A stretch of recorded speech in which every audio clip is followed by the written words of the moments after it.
Bem-vindos ao 9º vídeo do canal Finanças do Bob. 8º ponto, não exclua o mover do Espírito Santo. Você já participou de algum culto com liturgia impressa? O dirigente vai seguindo a liturgia impressa e lá pelas tantas resolve substituir um cântico por outro. Ou resolve ler um pouco mais do texto bíblico, começando alguns versículos antes, ou terminando alguns versículos depois. Pois bem, com liturgia impressa, às vezes o mover do Espírito Santo nos leva a modificar alguma coisa. Não é sempre, mas eventualmente acontece. No 7º ponto nós vimos a questão de colocar o orçamento em uma planilha.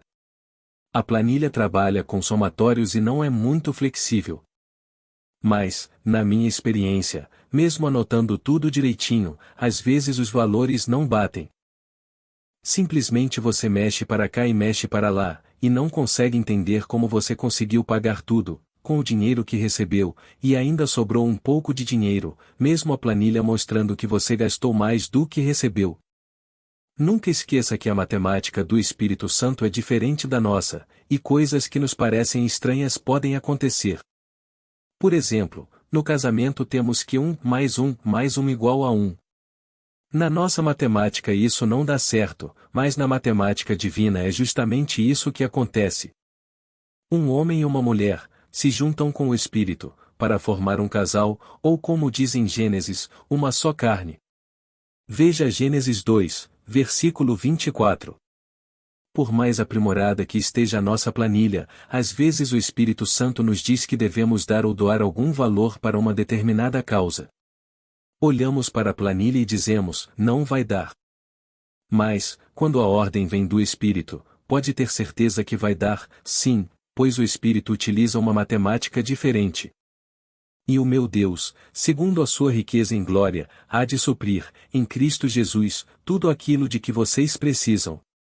Filipenses 4 versículo 19. Mas, aqui vai uma observação, tem que ser ordenança do Espírito Santo. Não um sentimento nosso de querer fazer alguma coisa, ou contribuir para além das nossas posses. Não algo das emoções ou incentivo externo de alguma pessoa. Mas sim, o mover interior do Espírito, que testifica com o nosso espírito. A planilha ajuda a dar um norte. Ajuda a ter ideia quanto somos abençoados por Deus. Às vezes os valores na planilha não batem, mas no fim dá tudo certo, se formos guiados pelo Espírito de Deus. O coração do ser humano pode fazer planos, mas a resposta certa vem dos lábios do Senhor. Provérbios 16 verso 1. Relembrando o 8º ponto, não exclua o mover do Espírito Santo.